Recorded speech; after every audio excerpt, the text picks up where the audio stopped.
Hi everybody, welcome to the second to last presentation of the Lytton Rebuilding with the Future in Mind Symposium. And we brought in 3 of the regional leaders. Mayor O'Connor from the village of Lytton, Chief Jordan Spinks of the Kanaka Burning Band, and Tricia Thorpe of the TNRD. Director Tricia Thorpe, but she has a really cool name at the end. Blue Sky Country, no? It is Blue Sky Country. So I've asked this to be in a fireside chat because there's only 2 questions that I've asked them to do. And what happens is they can decide who goes first. What do we do next? And in what order? Because all 3 of our communities, on reserve in the regional district and the village of Lytton, are ready to move forward. So, what do we do next? Volunteer. Sure.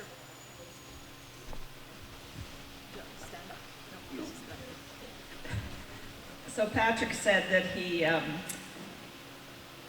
asked us the 2 questions, right? So we've just heard them now. So what were they again, Patrick? What do we do next? And in what order? What are we doing next? Yeah. So, okay. So so those that don't know me, I am Denise O'Connor. I'm the I like to say newly elected mayor, except it's been 6 months now of the village of Lytton. What do we do next? Well, as far as this symposium goes, I hope that the people that visited here, the residents of the village and the surrounding areas, take away information that gathered and make decisions for their future based on that. What do we do as a village moving ahead from this point on? I think there's been a lot of information that we can take away from here as well as a village. But there's also a number of other things that we are going to be doing that indirectly, I think, relate to these last 2 days. That being looking at our economic recovery plan that we've just had published and brought to us as council, and looking at the recommendations and putting some of those recommendations into place. We're also going to be looking at recommendations that come from our recovery managers as they bring them forward to us as a council and making decisions on those. And I think a key piece that we need to be looking at as we move from this point on is working with our neighbors, our partners in the communities that surround the village of Lytton. The rebuild of the village of Lytton cannot happen just with the village of Lytton. And so we've started that process. We've actually we're going to be sending out an invitation to bring together the leaders of the bands around the areas and Director Thorpe together so that we can start the conversation on where we go and how do we work together. Because as we know, the village of Lytton was a community, and is a community that everybody in the area looked toward and used and considered it their village. Priorities, Patrick, I don't know, because I think they're all so important, everything. We're going to have many balls in the air at the same time. Okay, I'm just going to leave it at that. Thank you. You get to pick the next one. I get to pick the next. I'm going to go to Trish. Ladies first. Thank you. Okay, what next and in what order? Okay. I think one of the most important things that's been forgotten in all of this has been the people. Getting the people back. I think Lytton First Nations has... We still need to bring people back that were in the village. There are people within the TNRD that are still not back.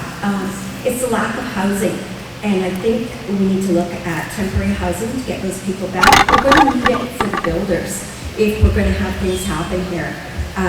How can they come in and rebuild a community when there's no place to stay? So I think that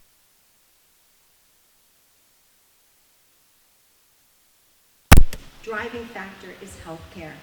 The number one priority when you look at the O'Leary report for people coming back economically is having that healthcare piece in place. We're going to lose members of the community if we don't have sustainable long-term healthcare in place. We are not going to attract new people, and people that have left the community that haven't been able to come back will very likely not come back without that healthcare piece. And I know it's a bit of a chicken and egg scenario because we also need essential services. Again, we do have a temporary grocery store, we've got a temporary post office, but having a little bit more permanency will bring people back as well. To do that, I think we need a lot more collaboration, and I think that means engaging the whole region. That means the village, it means everybody in the First Nations surrounding this area, whether it's down to Kanaka Bar, whether it's LFN, Siska, Scuppa, which one am I forgetting? Nikaman, that's the one. I always confuse it with Kanaka Bar. I'm very sorry. And Cook's Ferry. We need to engage people, and the village, of course. Communication is going to be a clear factor in that. I think all of us could have done a better job of communicating with people and with each other to move this forward, and I think that is going to be something that is very, very important as we move forward. We need to work at partnerships and figure out how we can make all of this happen, working together as one, because the village is very, very dependent on everybody outside of the village. Economically, it will not survive without all of us, and we depend on the village for a lot of those essential services. So we need to be cognizant of that and figure out how to make that work for all of us. Disaster mitigation, that is something I think that living in the area that we live in, we need to all look at seriously. We need to look at ways to prevent wildfire. We need to look at ways to mitigate the impacts of flooding. We need to look at evacuation routes. There's just so many things. And in what order? Well, let's start with our people and our healthcare, and then let's work on these others collaboratively. Thank you. Jordan, your turn.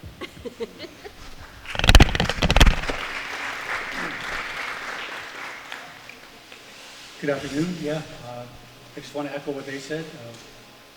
Done deal.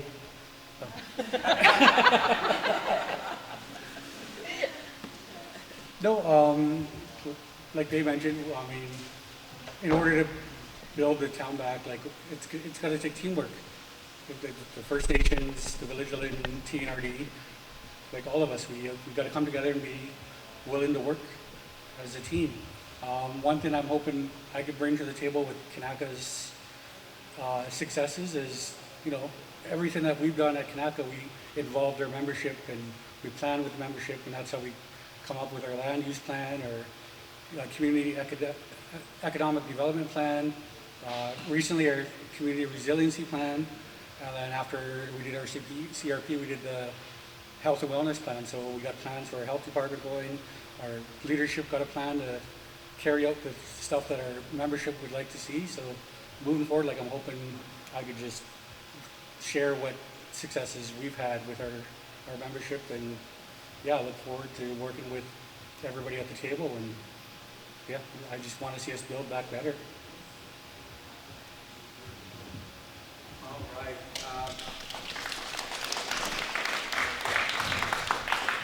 You've heard the words from your leadership. Leadership listen to their constituents. They don't make decisions in the absence of their constituents.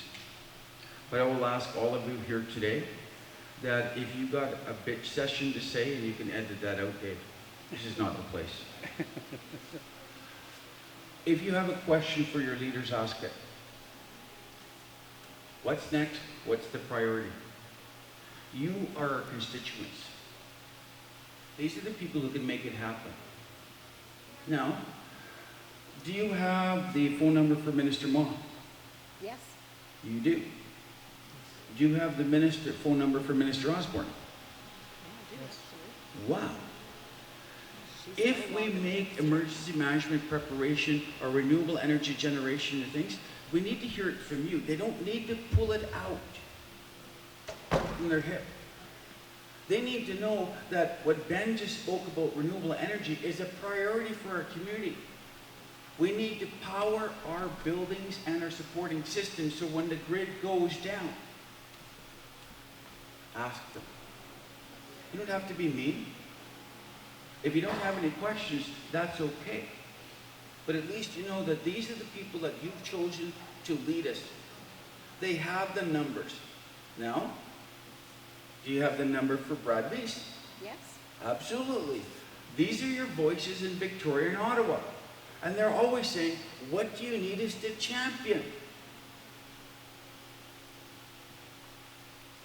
So, I will start with you, Serena.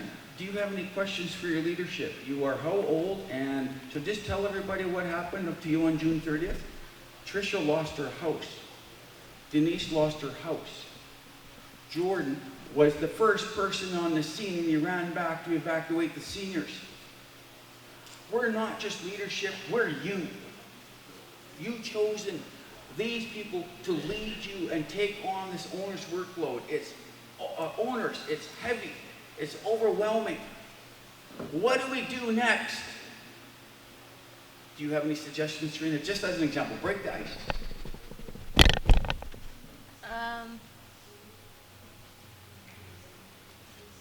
Sorry, I'm coming up blank. I'm put on the spot. Right. Does anybody, in all your life experience, Patsy? So at the beginning, after we had our disaster, we had a short-term recovery plan. And then we heard there was going to be a middle recovery plan, and then, on it was going to go. So I'm wondering where we are in the midst of this plan, and where this plan is, because there's a lot about community engagement that was talked about at the time. And wouldn't it be good if we could break into groups and brainstorm and, work on some community actions that we could do, especially in relation to our strengths and our expertise in it, so on. So that's my question. Is it a question? Where's the plan? So I think Denise has heard you. So she's asking that we've had some plans. So Denise, where do you want to take us on this? So you're right, Patsy. We did hear about short-term recovery plan, and I think that was referred to for months and months, years, right? Well, and but just to let you know that is something that we are working on as a council and with our recovery managers, and we're going to be seeing that very soon. To address that, because that is a major issue, yes, and has been. Thank you. Yeah. Okay, next question. Does anybody have any questions? Yes. So in the recovery role, it helps me to know, what does Lytton look like 20 years from now? If we can recover, rebuild anything, what does it look like 20 years? What does Lytton look like 20 years from now? Yeah, I've been asked that question before, and I remember first time what came to my mind was looking exactly like it was, right? But of course, that's not a reality. It's going to be a new community. It's going to be buildings, 20 years from now, buildings on every empty lot. It's going to be new. It's going to be built in a way that meets standards for sustainability and for energy efficiency and a safe community, safe from fires and other kinds of disasters. It's going to be a very vibrant community, and it's going to be a hub for the surrounding areas. A very good question. What do you foresee as, I don't need the microphone, what do you foresee in this community? Is it going to be a retirement community? Are we going to get any big industry like we had when I first landed here 20 years ago, 15 years ago, like a mill, we had 80 people working. Who is the biggest employer here? Is it Comsheen? Is it the railway? What is the plan for this whole village? Anybody got a plan? Or are we just going to keep... The plan is going to be coming from the people, right? And that is sort of our next step. And that's I think what Patsy was talking about, right? We're finished with a short-term recovery plan. We need to move on to a long-term plan. And I would like to say what I think it's going to look like, or what it's going to, what that's going to be. But I think it needs to come from the residents, from the people, from the communities around. In Lytton, and there is still some land available, maybe down by the mill. Why haven't we seen some industry? We have not successfully landed any major employers, to my knowledge. I could be wrong, eh? Highways is not a major employer, it's a seasonal thing. Yeah. How come our success has not been to encourage young people with a decent job, like livable wages? We have not, I'm not blaming you or anybody, we have not seen this. Yeah. This has not happened in this community. And I think to add to my vision, I think that we are going to see new people move into the community, or that I vision, and I think they're going to be people that will contribute to the community, whether it be through employment, through volunteerism, through all sorts of ways. And one of the things that we have to do as a village is increase our tax base. So I would hope that there are some businesses, whatever they may be, will be moving back, so we can do that. Yeah.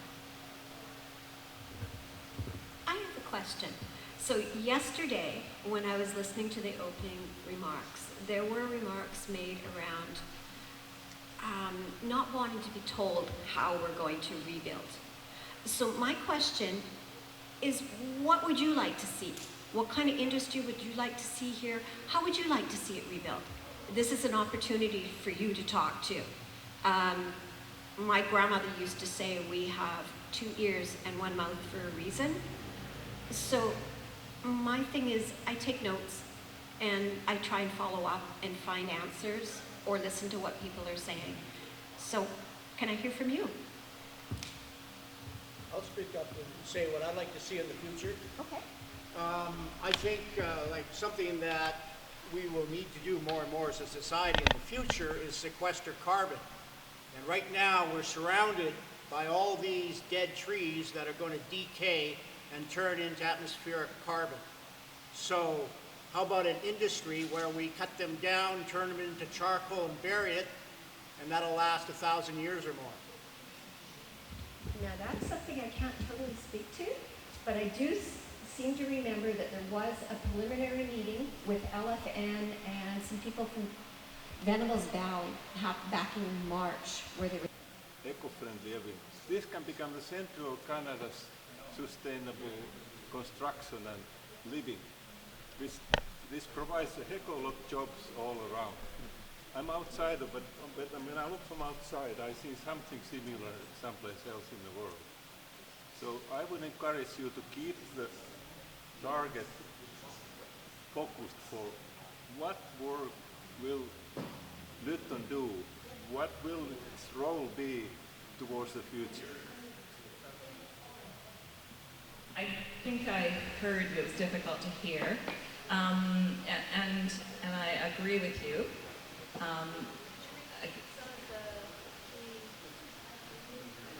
So you're saying that Lytton, if I get this right, people live in it. So to rebuild Lytton gives a one-off opportunity to build a world-leading, eco-sustainable demonstration community. That brings jobs and brings the whole world here. There's lots more to talk about, but that is what I see from outside, not being local. What an opportunity. yes, I think that's what I heard from you. I'm going to be really honest. As a resident prior to the fire, we heard loud and clear from politicians that Lytton was going to come back, and this was like a week or two after the fire, come back as a model community that the world would look to. And that's well and good. And you know, I think that's going to happen. I think when Lytton is built, the world is going to be looking.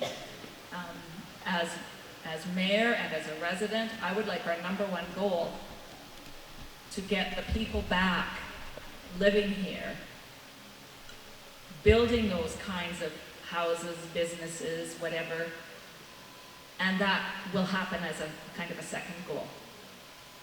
I don't want a message to be that we are going to build back this community that the world is going to look to. I want to see, we want to build back a community. But I do believe that will happen. Yeah. Oh, another question. Hi. Sorry, I'm not from Lytton, so maybe my perspective is not as important, but just an observation. As the previous gentleman mentioned, that a lot of cities have to make do with a lot of decisions because they have legacy buildings or legacy systems. Concern for us regarding recovery and particularly recovery, you know, we do have provincial money, some federal money that is promised to us that I don't think is going to be an issue.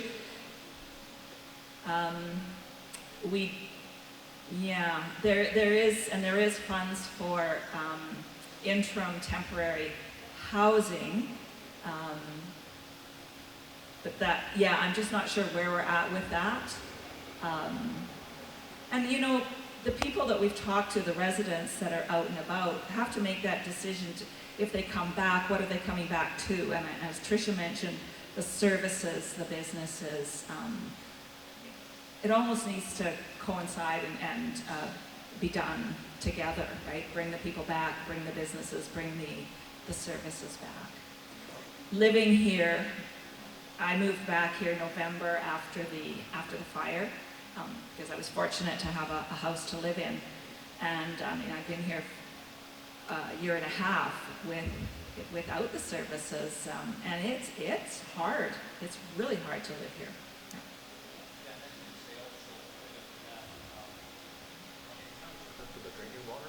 Is the watershed intact? Has it been proven to be intact? Hang on half a sec, David. I was just going to follow up with that one. One of the things we need to really look at is the healthcare factor too. When we talk about this, all of us, there's only about 150 people still gone from the community of Lytton. Everybody forgets that. They think that Lytton is gone and there's nobody here. And I think that further abroad from this area, people don't realize that most of us are still here. And a lot of us never left. Patrick is right. We lost everything in that wildfire. My husband also had a heart attack a year ago, April, and there was no healthcare services here at that time. What we went through, nobody should have to go through. And I can understand why nobody would come back to this community with that, the idea that something like that could hang over their heads.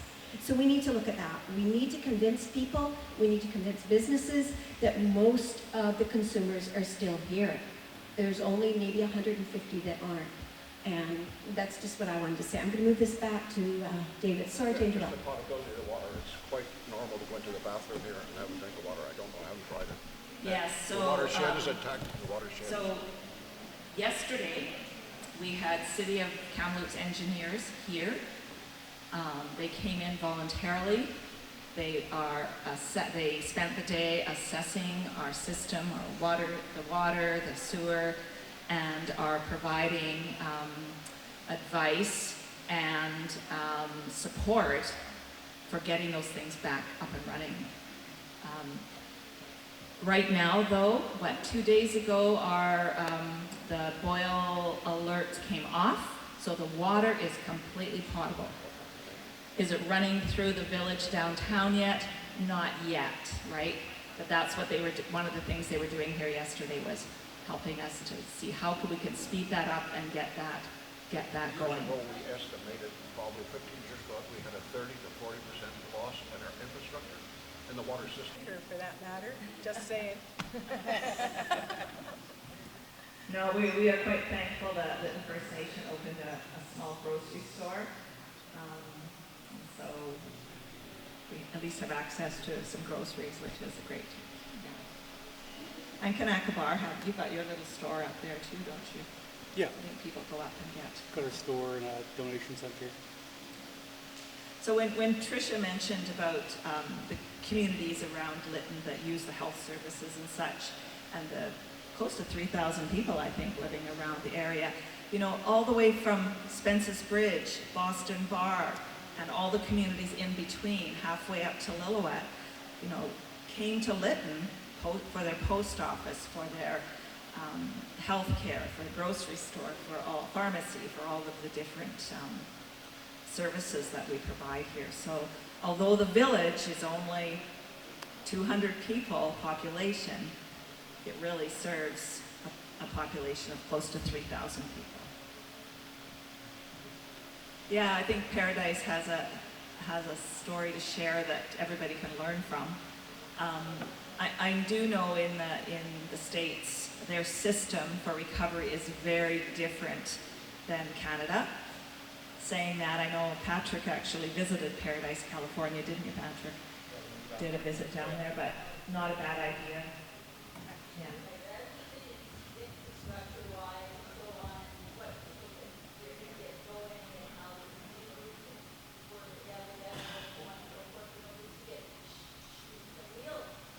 I think what you're proposing is an excellent idea. Last fall, I went down to Rock Creek, which some of you may remember from the Kettle Valley fires that happened a number of years ago. And I was lucky enough to meet up with the regional director there. And we ended up having an impromptu session like this with myself and her and somebody from BC Cattlemen's Association that had been through that wildfire. We were talking more about the mitigation and what next, because it didn't affect the infrastructure as it would from the village. We were looking at it from a regional perspective, but it was really enlightening, and I made some good contacts that I've been able to follow up with since then. So yeah, a really good idea. Question? I was just going to make a comment about Paradise. There's a number of us from Chilliwack in the Rotary Club, and we have a very robust club and a very good, robust contact with people. We had the Rotary Club there speak to us via Zoom, and extremely informative, because they say you have to do this first, you have to do this second, and then 3 will come. So contact the Rotary Club of Paradise, and they are spot on. There are a lot of supports, I know, for myself and our council. I've also kind of developed the attitude that there are some things out of my control, and I can't spend my time worrying about those. I can only work with what I have control of. What was your question? I lost it. I'll rephrase it. Yeah. I'm glad to hear you're not in overwhelm, but you must be very aware of pressing, difficult problems that have to be overcome. If you could pick one that you're hoping everybody could get behind you and pull in the same direction to overcome, what would that one obstacle be? Getting that town ready for people to get in there and start rebuilding, right? Getting that, the backfill or whatever it needs done, getting all the cleanup pieces finished, and let's start seeing some building happening. I remember now what I was thinking when you first spoke, and the one obstacle I have, or the one biggest concern, is the time everything's taken. I had no idea until I got into this role how slow things move. But that would be the one thing, is to let's get in there and let's just start rebuilding. How we pull together to get that done, I guess we'll see. I hope it happens very soon. Do you want to, George? Oh, do you want to speak to that? I guess there have been times I've been overwhelmed, but I mean, I got a good leadership team behind me, a good support system. I mean, I stress eat, so I put on some weight since becoming chief, but but yeah, I mean, it helps carry the load, right? But no, I got to make sure to set time aside for yourself and your family. Like, I have 2 kids. So that's what helped me decide, be willing to step up for the community is, I have some extra time. But yeah, just the support around us is what we need. I mean, I got a good support system with my family. What we need is just a sense of community and togetherness again, and that's what we're striving to work towards. Like, we need to get that sense of community again, and once we get further ahead with the rebuild and have more people home, it's gonna be nice. We're all gonna be able to interact with one another, whether it's our elders or youth. Like, we need that sense of togetherness again. I do get overwhelmed sometimes because it feels like you're beating your head against the wall. Sometimes when you're trying to get things done, I'll be honest. But then something good will happen. You'll get a small win, and it's like running a 10K race, and you get that adrenaline rush, and it makes it all worth it. I think one thing that we need to look at is the community. There has been, for my husband and I, an incredible support from the community around us. And that's something that I'm extremely grateful for. We never realized just how many people had our back until our farm burnt, until my husband had a heart attack. And I think you need to look in all the tragedy, you need to find those little bright lights, the good. Because if you just focus on the disaster, it'll eat you up. You need to look at the positives and move towards those positives. And if you get a small win, that's awesome. The bureaucracy and how slow it moves drives me nuts. Thank you. I'd just like to finish it off. I think that 8,000 years an indigenous population lived here. Here at the Forks, Kamchin. The Wish community. You never lived alone. You were as strong as your weakest link. We still have a lot of weak links. Not everybody's back. And some people aren't coming back. That's just the way it is. I heard, though, about water quality. But I know this council, as well as Kanakabar, water quantity. Is there enough? If you want densification, is there enough water to handle the load and the future load growth? If you want manufacturing, do they need water?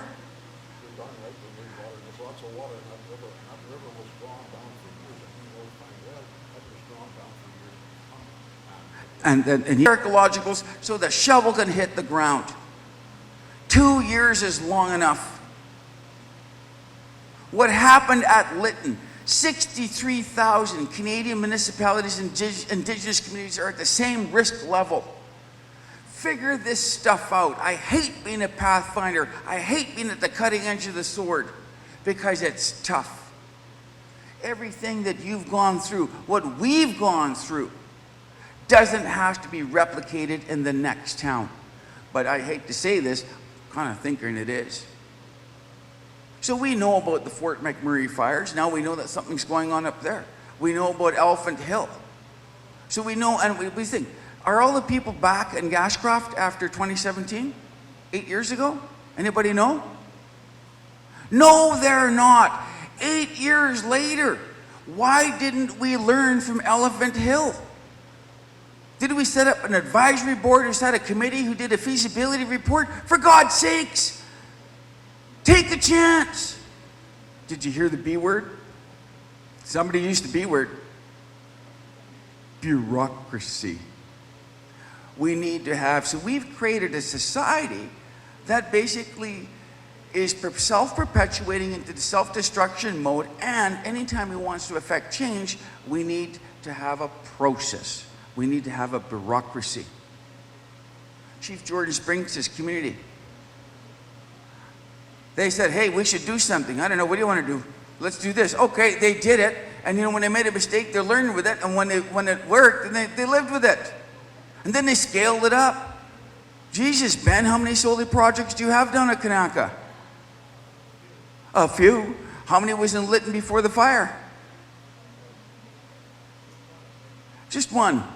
Whose house was it on? Oh, really? One of my chopped liver? Yeah, thanks, Ben. See, the point is, when you're always at the front end of the curve, you're always facing, oh, you're a whippersnapper. Oh, why don't you just sit back and shut up, right? The forces that demand status quo and perpetuation, they're really tough. Nobody likes change. Well, okay, so anybody throw this one out. There's this guy that had a really funky hair, certainly a lot more hair than me. What was the definition of insanity? And what was his name? Who said it?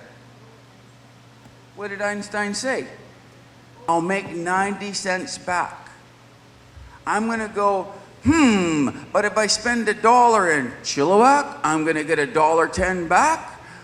So somebody's going to do a snappy opportunity cost analysis and realize that Lytton's the great story, but I'm going to lose my shirt if I invest there. The capital cost of rebuilding Lytton is probably going to be our next biggest barrier. Every one of these people will tell you their rates, their costs. And it's no longer 5 cents a square foot. It's no longer 50 cents a square foot. It's no longer $120. On any given day, how much is a square foot building cost? I don't know, let's pick on somebody. Liam Construction.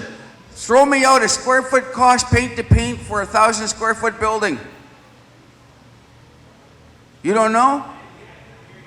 All right, how much does it cost to build? So just at the highest level, throw me out a square foot cost. Murray, you're sitting there. Just a building. I want to build a 1,000 square foot building. $450,000? $450 a square foot. How big was your home? Multiply it by 450. My home was 3,000. All right. It's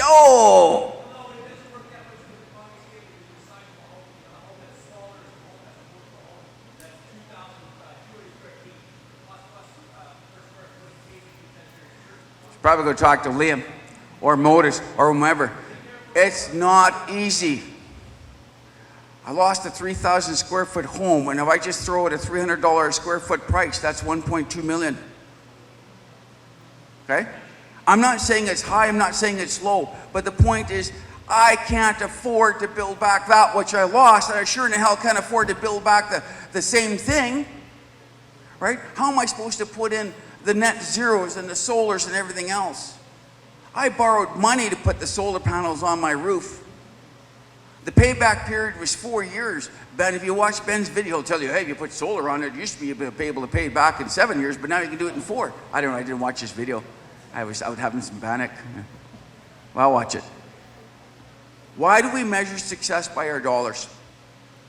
How do we get the state, federal, provincial? For example, somebody suggests, the village of Lytton should forego their taxes. Do you have any other revenues besides your taxes? I'm just saying, I'm glad she has the number of a few ministers because, the point is the village of Lytton only had, I'd say maybe 100 taxable properties. Go look at the map. You don't tax the school. You don't tax the RCMP. You don't tax the doctor center.